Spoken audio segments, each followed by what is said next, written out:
Hi, welcome to the Nutrition and Alternative Medicine Show. I'm JJ Flizanes, your host. Thank you for downloading today's show. I do appreciate it. Today we're going to be talking about the 3 foods that harm your brain. Brain health is so important.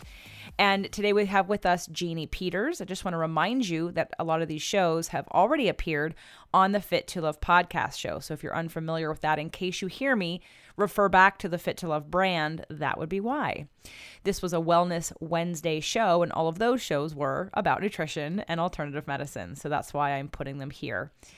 And I wanted to let you know that Jeanne Peters is one of our main presenters for the live event in January that I'm hosting in Los Angeles called Releasing What Weighs You Down. And not only is it a live event for a small amount of people, so if you're in the area or you're at all interested, I would encourage you to rush over to releasingwhatweighsyoudown.com and get your ticket, because it's going to sell out because it's not a very large room. And if you're wanting to enjoy the information at the event, but there's no way you're going to be in California or Los Angeles at that time, I am offering a virtual ticket. And what that means is that you'll buy the ticket and you'll get the information after the event is over, probably about 7 to 10 days, and you'll have access to all of the videos to watch the entire event and get all of the worksheets and all the exercises that we did. So it's like you're attending the event, but you're doing it from the comfort of your own home at your own convenience. I would never try to live stream something like this. I think that would be annoying. Who's going to sit all day long at their computer watching us do exercises and take breaks? And no, thank you. So the virtual ticket is a much cleaner experience where you're going to get just all of the actual in-session sessions on video, as well as all of the support materials that go along with that. So again, visit releasingwhatweighsyoudown.com. There is no T in that. It's WEIGHS, releasingwhatweighsyoudown.com.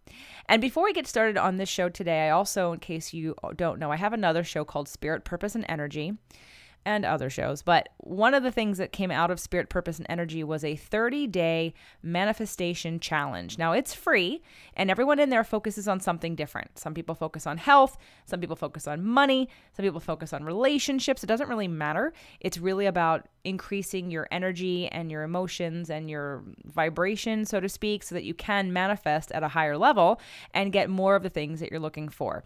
We only do it every couple of months. The next one is in November, which is 2 weeks away, and it's the last one for 2017. And the next one probably won't be until February or March of 2018. So if you're interested, it's free, and you get the support of everybody in the group. And once you're in the group, most people stay in the group because you get the support on the off months. We're not doing the challenge. And there's some free stuff for you to use while you're on the challenge, as well as all kinds of information that people share. So if you're looking for a community to help build and strengthen that emotional and mental health part of yourself to help you with all aspects of life, I invite you to check that out. You can come over to fit2love.tv/30daym.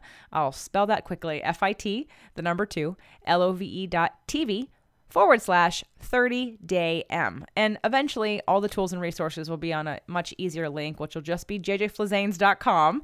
But until then, I apologize. That's the hoop you got to jump through. So hopefully you enjoyed today's show. Remember that all of the great information that Jeanne gives us will be that plus so much more at the live event or on the virtual ticket. So I hope you do enjoy today's show and consider joining us either live in person or virtually for Releasing What Weighs You Down. Enjoy the show. Today's show: 3 foods that harm your brain. We have back our very favorite guest, Jeanne Peters. She's a healthy aging expert with a mission to help women and men feel more vital energy through the healing power of whole foods and lifestyle medicine. In practice for over 33 years, she specializes optimizing women's hormone health, digestive and thyroid disorders, and how to break through weight loss resistance. She co-founded the Nourishing Wellness Medical Center with partner Dr. Alan Peters, who specializes in bioidentical hormone health and homeopathy for men and women. She was voted California Dietitian of the Year by her colleagues for her nutritional expertise and was recently certified in clinical homeopathy. Welcome back, Jeanne. Hey, JJ, it's great to be here. Yes, Jeannie is our most interviewed guest, both on the podcast show. And if you haven't caught her yet, she is newly on our Tasty Tuesdays, my very first guest. So we had a really great time and we've got some really great shows coming. So make sure you stay tuned for both the video and audio presentations that Jeannie has done and will be doing. And today we're going to talk about the 3 foods that harm your brain. Can we say that they shrink your brain, Jeannie? Oh, absolutely. We're finding that some of these foods that we're going to talk about, have just a tremendous impact. And shrinking is a good way of putting it. So, yes, there are foods that literally can shrink the brain. Well, let's get right to it and start talking about what's the number 1 top food that shrinks your brain. It's a toss up. Let's start with sugar because that's one that everybody can relate to, and everybody is probably guilty of, indulging too much in sweets. But sugar is one of those things that excessive amounts really has an impact on the brain. And one of the ways that it shows up, JJ, is we know that. Whether it's a soda or it's something that's sugary or something that's maybe even a grain that breaks down to sugar, if it raises your blood sugars in kind of a dramatic way, one of the things that happens is that your body, if it's not able to clear that sugar out of the bloodstream effectively over a couple of hours, it makes the blood cells sticky. And literally what happens is that as that blood starts to flow through the brain, it actually gums up in such a way that things just aren't flowing in the way that it should be.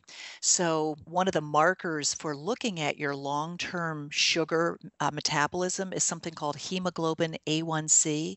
It's a test that a lot of endocrinologists do. And the higher those levels, the more that we know that your brain is at risk for cognitive decline, for brain shrinkage, for like literally getting sticky and gumming up in a way that sort of the nerve impulses that need to move don't do it in the way that they're designed. They're literally just too stuck. So sugar is, I mean, that's really simplifying it, but it is one of those things that to draw a picture and to be able to see the connection between sugar and brain health is important. Can we define what sugar you're talking about? Because on one end, we have, I know, white processed sugar, refined sugar, but then also all carbohydrates turn into sugar as well. So when we talk about sugar as being evil, what exactly in the form of food are we talking about? That's a great question. I mean, all carbohydrates ultimately break down to sugar. So 100% of carbohydrates, whether that carbohydrate comes from a vegetable, it comes from a grain, it comes from a legume, it comes from fruit, or comes from just pure sugar, it's going to break down to sugar in the blood. Now, it's interesting, we have something that we can use to evaluate how quickly certain foods impact the rate of sugar entering into the bloodstream, and we call that the glycemic index. And a physician just recently that wrote a book called Wheat Belly. It's very popular a couple of years ago by Dr. Davis. He's a cardiologist. One of the things that he was looking at was just this glycemic index. And one of the things that astonished me as a dietitian who had been practicing for, at that point, 33 years, was that something like whole wheat bread, that we think of as being a healthy food, actually breaks down and contributes more sugar than you would find in some candy bars, like a Snickers bar. So, one slice of whole wheat bread can break down to what is equivalent to about 2 tablespoons of sugar. So the glycemic index is something that anybody can Google, into their computer and actually just see where foods fall in terms of those foods that quickly produce a various amount of sugar. And whole wheat bread happens to be, one of the ones that's at the top. And so many people still today choose whole wheat bread thinking it's healthier because they Yeah. think there's extra fiber in Oh, it. yeah. And it's amazing to me even now. I mean, I think you and I have been gluten-free about the same time. Maybe it's been 8 years, 7 or 8 years. And back then, understanding that we put more gluten in wheat, like, how genetically modified the wheat is. And even before I read Wheat Belly, I also thought, no, stay away from wheat bread, even more so than white bread, for the extra wheat in it, for the extra gluten, for the extra inflammatory response to it. But now to know that it's higher in sugar than a candy bar. It actually puts more blood sugar than table sugar. So people think Wow. that's just not possible. It seems counterintuitive, right?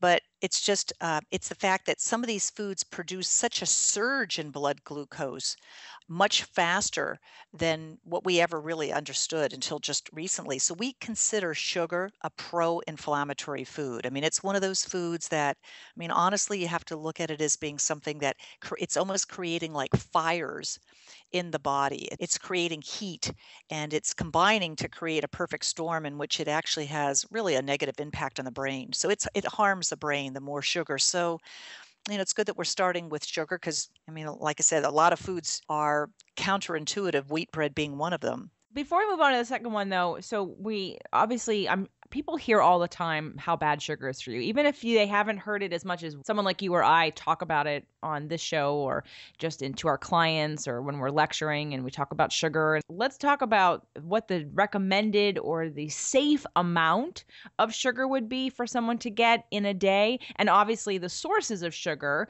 the paleo sugars would be maple syrup and the honey and the dates and the fruits.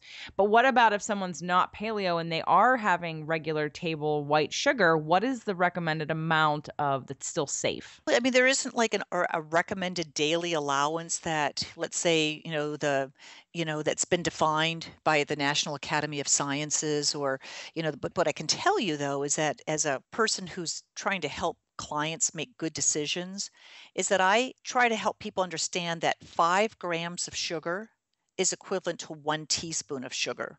So if you look on a label and you look at on the back and you see like how many carbohydrates might be in that product, and then they further break it down to fiber and sugar, 5 grams of sugar is equivalent to 1 teaspoon.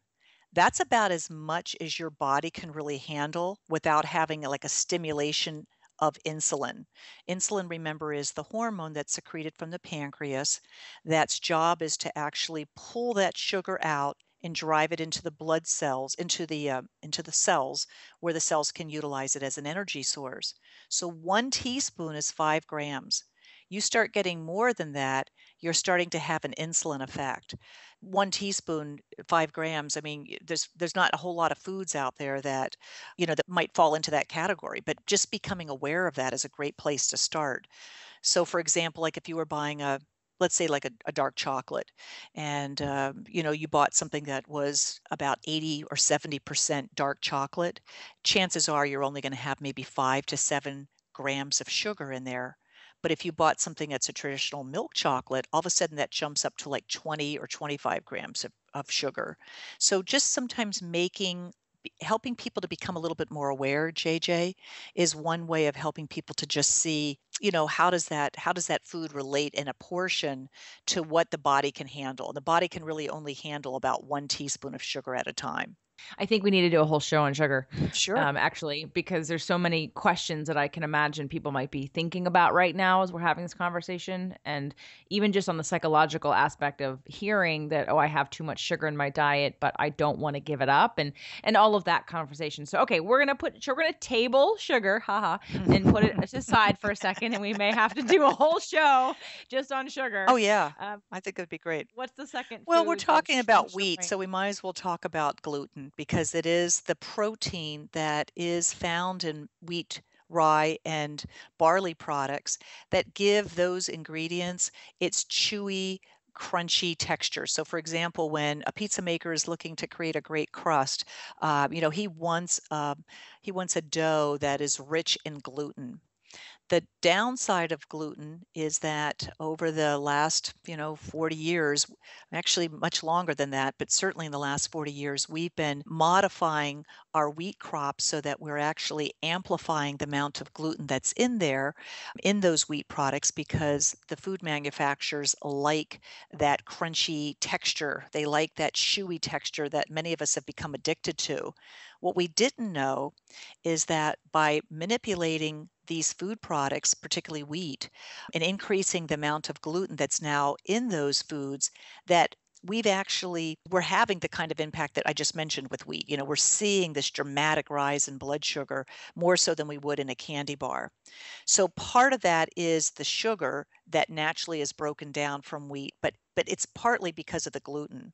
So any conversation about blood sugar balance, we have to look at the gluten issue because it's part of the problem. And it's the inflammation that happens as a result, both in the gut, that actually has an influence on the brain. So we now know that the more gluten that people tend to consume, JJ, the more that this gluten acts like a glue in the gut. That's the best picture I can give you. So this glue literally makes it difficult for the body to absorb some of the key nutrients that it needs through this gummy glue-like consistency. In addition, that gluten or that glue-like actually creates some damage in the body. So some of the key nutrients that are needed to support the brain just aren't even able to travel and get to the brain. So gluten definitely has an impact, and gluten's been associated with so many issues that we're now beginning to see, like anxiety and autism and autoimmune disorders like Hashimoto's and rheumatoid arthritis, just to name a few, are now connected to the impact of gluten. And unfortunately, in this country, we just don't test enough like they do in Europe, where there's much more awareness and we're able to identify fairly early in a child's life whether they might be sensitive. So it's a sticky protein. It has issues that create stickiness both in the gut but also in the brain. Okay, gluten is number 2. What is the third? And I'm sure there's more than 3, but what's one of the top contenders for something that can shrink or harm your brain? Well, there's one of the things that can help the brain is healthy fats, and we'll get into that in just a moment. So then we have to take a look at the alternative, to healthy fats would be just fats that are anything that doesn't break down very well. So most of the oils that we now put on the shelves, like our canola oil, our vegetable oils, our corn oil, many of those are highly processed in such a way that after they literally are put in the bottle, they start breaking down so rapidly that when we consume them, they're creating and generating a lot of free radicals. So that's one issue. That just by consuming oils, they're creating inflammation. Anytime you have a lot of free radicals, you're having inflammation. Anytime you're having a lot of inflammation, the body's needing more support. But as they travel, as they make their way through the gut and into the bloodstream, these fats actually, again, it has a stickiness that is the best way I can describe it, very much just like the gluten and the sugar, that gums up the pathways that are needed to build a better brain. So your brain is almost 60% fat by weight. There's a certain kind of fats that help that keep those pathways that your neurons are firing and some of these electrical impulses that are traveling through these like tracks. If it gets sticky, JJ, it can't move with alacrity. So just thinking processes, learning processes get delayed over time. And, you add on 20, 30, 40, 50 years like that, you wonder why people can't remember why they are at the top of the stairs, where their keys are, who they're sitting next to. They can't remember stuff because they can't access with the alacrity that they did in their early years. So it's these omega-6 oils that are having this kind of detrimental effect on the brain. And so those are 3: gluten, sugar, and these omega-6 rich oils that I would say are ones that we want to help people become a little bit more aware how to keep the brain still healthy. Jeanne and I actually did a whole show about oil. It was episode 102 called What Oil Am I Supposed to Use? So if this is the first time you're hearing us have this conversation and you're now concerned about the oils that you're using to cook with and bake with, I definitely recommend going back and listening to that show. Again, it's episode 102, What Oil Am I Supposed to Use? All right, so now that we have the 3 foods that harm or shrink your brain, obviously, if you've been eating and consuming these, you're probably wondering, well, how can I help my brain now? How can I heal it? And so we have a whole list of foods that will help to boost your brain power and start to heal your brain. Obviously, getting rid of some of these foods automatically is going to help decrease inflammation. But before we get to these foods, I do need to take a break to thank our sponsors. Is there a goal that you have that you've had for years that you keep trying to get to, but you can't figure out why you're not getting it right? Like, what's in the way? Why isn't this working? I've set up a quiz at whatblocksme.com because we have subconscious patterns and beliefs that actually can sabotage us, and you may not even be aware of it. You may not even be able to connect the dot that one thing is affecting another thing, and it may not be as obvious as you're hoping it will be. Come on over to whatblocksme.com and take the quiz and find out what blocks in your life need to be released. All right, Jeannie, what foods now that I know what not to eat, and I'm going to decrease these foods or eliminate them completely if I can, and I want to help my brain heal, and I want to boost my brain power and help it to stay young and vital. What can I eat?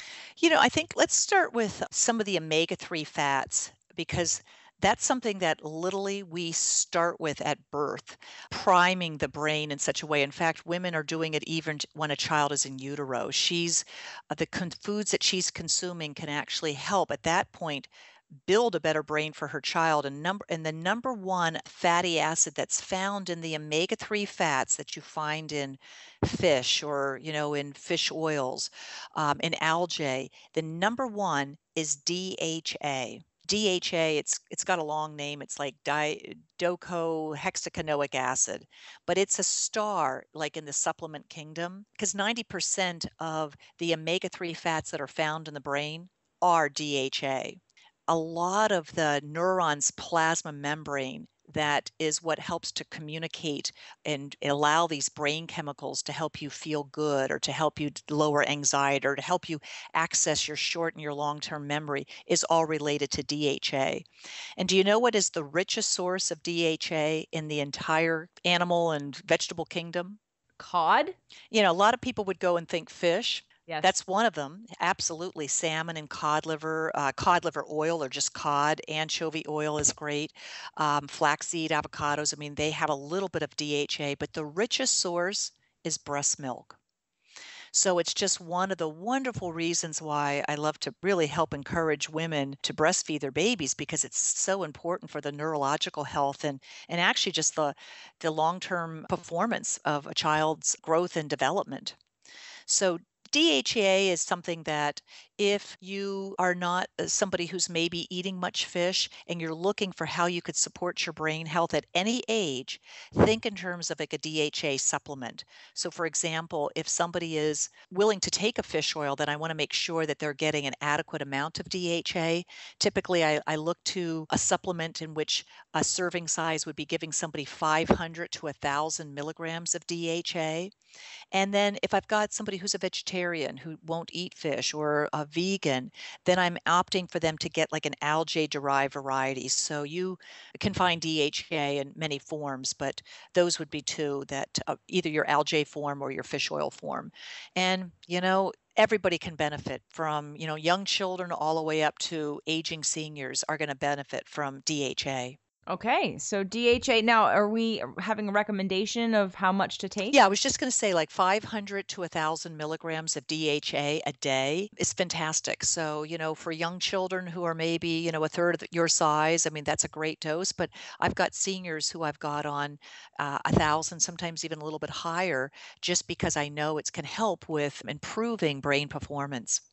Is there a test that somebody could take to see if they're low in DHA, or do you just think everybody needs it? No, that's a great question. There is. There's a fatty acid test that can actually evaluate how much of the critical omega-3 fats that we know we need for decreasing inflammation, how much is present in your body. And we can do that without having to make it complicated. I mean, there's a blood test that can evaluate that, and there's also a urine test that can kind of give us an idea of how much DHA and EPA and that you would need based on the fatty acid profile in your system. Okay. Are there names of these tests? Yeah, one of the companies that I use is Genova. They have a great one. It's very reasonable too for somebody who's got a PPO insurance, and they're familiar, or if they're even interested in contacting our office, at the Nourishing Wellness Medical Center. I mean, we can make that test available for them for about $49, and I'll tell you what, that is a great piece of information to know. If you've got inflammation, pain, you're pregnant, you're nursing, you're concerned about, am I providing enough for my child? This is a great test to evaluate whether or not you're absorbing enough of the foods or you're consuming enough to be able to have levels that can really support your health. And for sure, if you're pregnant or you're somebody who's nursing, you want to make sure you have those, because look at how important we now know. We wouldn't have the highest level in breast milk if it didn't have a profound effect on the growth and development of that young infant. All right, one last question about DHA. can you overdose on it? So let's say I don't take the test, but I'm going to supplement and start taking 500 to 1,000 milligrams a day. Can I overdose? Is there any negative effects about taking too much DHA? I really don't believe that. I have to say that, even just 100, 200 years ago, most of us were getting far more DHA because we were eating a wider variety of foods that we knew were healthy and clean. So, those of us that were living close to oceans were probably getting double that. People that were eating a large amount of fish. Fish has become so expensive, and also just because of the heavy metals, it's like mercury, a lot of people are eating a lot less than we did 100 years ago. So, no, DHA is something we could certainly go up to 1,000, 2,000 milligrams, and we wouldn't have any problem. So that's a gram. I mean, at one point we were eating about 5 grams of omega-3 fats a day when we look back at our paleo ancestors. So we know that the brain, we didn't develop beautiful big brains relative to our size without having access to a wide variety of these critical omega-3 fats. Okay, so that would be, and it sounds obviously like this is something anyone who's deciding to put their family on a vegetarian or vegan diet definitely would need to do, both for themselves as well as for their children, in order to have optimal brain development. So after DHA, what's another food that we can eat to start to restore, boost your brain power, restore any damage that we've done through the gluten, sugar, and vegetable oils? This one's kind of an interesting one because it's getting so much attention in the news, and I think it's well worth talking about. And it's turmeric, and turmeric is a member of the ginger family.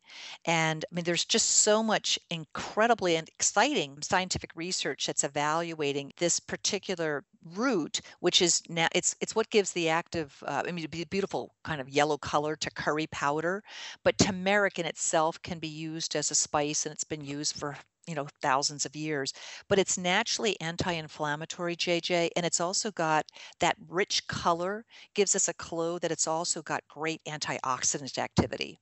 So anytime you see bright, vibrant colors, think antioxidants, and then anti-inflammatory. It's great because our brains are being assaulted with all kinds of toxins and just stimuli, everything from just being on the computer and talking on our cell phones. I mean, just talking on our cell phones, we're stimulating a lot of inflammation. And turmeric has the ability to go and seek out those areas and cool that off. I mean, actually create like an anti-inflammatory effect. So that's one of the secret weapons behind turmeric, but it activates genes that actually produce additional antioxidants that work specifically in the energy center of the brain called the mitochondria. So every one of the brain cells has this little energy center called mitochondria. And what curcumin or turmeric can do is actually improve how sugar gets utilized, how the energy of the brain functions, so that the brain is able to go and support thinking in a more clear way, that we're able to increase our learning and our ability to slow down cognitive dementia. So, a lot of research with turmeric, which is the active ingredient of turmeric, is called curcumin, and that curcumin has just got so much promise because it's a real important neuroprotective agent. So, for example, somebody that maybe had a concussion, or somebody who's had some brainstem damage. This is the research is just showing that we can actually reverse some of that damage just through this neuroprotective effect of curcumin. So it's got a lot of potential for patients who maybe are at risk for Alzheimer's, and anybody who's maybe genetically geared towards dementia. So it can break up some of the plaque. I mean, we actually get plaque in our brains just like we do in our blood vessels. So curcumin's been shown to boost memory and stimulate the production of new brain cells, put out the fires that exist from inflammation. So, whether you use straight turmeric powder in your food, or you just look for something called curcumin phytosome, that I would recommend 500 milligrams a day is about equivalent to a quarter of a teaspoon of the actual turmeric. Or you could take it as a gel cap, and typically it's sold in a health food store under the name of curcumin. And again, if you were to take 500 milligrams twice a day, that would be a great dose. Anything from 500 to 1,000 milligrams would be a great dose for anybody who's looking to help boost memory, stimulate the production of new brain cells. I mean, who wouldn't want that? So keep that in mind.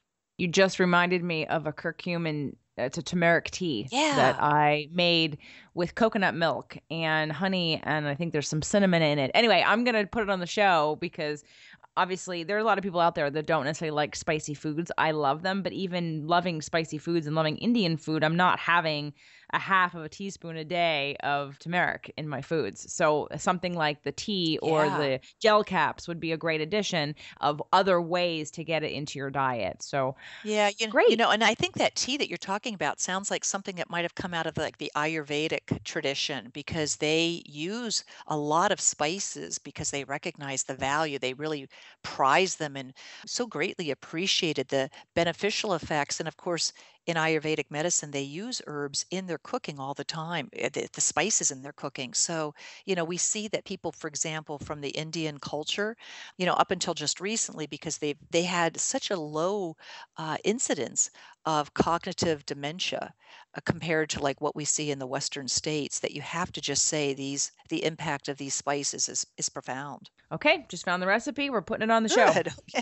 All right. Now, next, so we have one more that we have time Oh, for great. Let's today. do it. What is We it? got it. We have to talk about probiotics. Probiotics are, of course, those live microorganisms that are in your intestine. It's like, and we want to look at what we can do to support our own intestines' good resident bacteria. So probiotics are, found naturally in the gut, but there's certain foods that we know are great examples of that, of anything from your live and cultured dairy products to your miso, to your kombuchas, to your raw sauerkraut. But why would something in the gut have an impact on the brain? So I just have to share this with you because it's so fascinating. It turns out that 90% of the brain chemicals that are important for thinking and for helping you to feel calm and for improving your mood are actually developed in the gut. Probiotics play a role in producing, absorbing, and in transporting all of these neurochemicals like serotonin, which is your feel good brain chemical, dopamine, which is the one that actually allows you to think and focus and to be able to access short and long term memory. And then there's even factors they call nerve growth factor that are produced in the gut by these probiotics, which are essential again for healthy brain and nerve function. So we're now calling your gut your second brain. And so anything that people can do where they could be supporting their body with giving them a dose of healthy probiotics is going to wonderfully support the brain. Okay, now I know we could continue talking about probiotics, and we've already discussed before the show that we're going to do another whole show on probiotics because of the importance of them and all of the benefits. Because it's too much to talk about on a 30-minute show when there's other things to talk about. So, any last recommendations about just general foods that people can be eating Sure. to boost brain power? Just real quick, Yeah, 2 minute, sure. like. Yeah, how about just coconut oil? I mean, coconut oil is just so wonderful. It can help prevent and treat any kind of neurodegenerative brain state. It's a super fuel for the brain. I love it. I mean, right now there's a ton of research that's looking at coconut oil and Alzheimer's disease. I mean, there's a female physician from Stanford who's actually helped to slow down and practically reverse her husband's Alzheimer's just by going ahead and throwing a little coconut oil into his coffee in the morning and also into his oatmeal. So you can drink a teaspoon of it straight, or you can use it, prepare it in your meals. But coconut oil, it's heat stable. You can cook with it at high temperatures. It's just a great oil to help support brain. Excellent. And I also did the bulletproof coffee video that we use Sure. coconut oil in our coffee as a substitute for milk or cream or something else. So Yeah. be sure to check that out if you want to find another way to get coconut oil into your diet and not even have it heated. I mean, it's barely going to be warm from the coffee, yes, but then you put it in the blender and you use it raw and you don't heat it up after that, and Yeah, it's you'll that's get. fantastic. And hey, if you're going to have that coffee, two other foods that you could have with that breakfast. One is anybody that uses eggs, make sure you keep the yolks. The yolks are such a great source of choline, and choline is one of the things that actually creates the nerve tracts. It's one of the vital foods that help to support a really strong membrane in the brain. And so I think eggs are just critical, and choline is not something that a lot of us hear much about, but there's a number of nutrients and supplements that are out there like phosphatidylcholine, and they are specific for boosting cognitive function, improving learning, getting your memory up. So having eggs in the morning, with a little bit of that bulletproof coffee, or cooking your eggs in coconut oil would be a fabulous way to start off your morning in a way that's going to keep your brain, working for you. You said there were two more things. What's the other thing? Blueberries. I got to mention that because blueberries is one of the things that we didn't know this about 10, 15 years ago. We did not know that you could actually create new brain cells. They call it neurogenesis. And blueberries are one of the foods that we now know literally create new brain cells. So a quarter cup of blueberries, have been linked to improvements in learning, thinking, memory, decreasing oxidative stress that's in the brain. You put a cell phone next to your ear and you're talking for 20 minutes, you're creating oxidative stress. Just the heat of that is creating inflammation. And blueberries, some of the active compounds know how to go to that place and cool that down. So it's relatively low in fructose compared to other fruits. And I love to support people in the morning. Have, a handful of blueberries with your eggs and your coconut oil, and you're going to be definitely boosting your brain power. Why don't you let us know where we can reach you and how people can work with you if they feel called to have you help them with any aspect of their nutritional health, or even hormonal health or aging health? So it's Nourishing Wellness Medical Center. It's nourishingwellness.com, spelled just the way it sounds. And we're located in Redondo Beach, California. And if for some of you that, listen to this podcast and we're curious about that fatty acid test, and you've got a PPO, call me. I'd be glad to go ahead and send you out a test kit. It's great for $49. You'd have a lot more knowledge about where your fatty acids are and how you could optimize them. So nourishingwellness.com, that's the best way. And we're on Facebook as well. So Nourishing Wellness Medical Center, you can find us on Facebook. I'm always posting tips. And as always, she will be back, both on video and audio. So we'll be back again with Jeanne Peters. Thank you so much. If you enjoyed the show and you think it was worth the information that we provided, and there are lots of people that you think would benefit, please feel free to share the show. Come on over to fittolove.tv. Tell us the best way you like to get in some of these foods, and we definitely would love to hear from you. So have a great day. Thank you again for downloading today's episode of Nutrition and Alternative Medicine. Remember, we've got Releasing What Weighs You Down. Come on and be in the room with us and have live support directly from Jeanne, as well as the other presenters and myself, to help transform your life at releasingwhatweighsyoudown.com.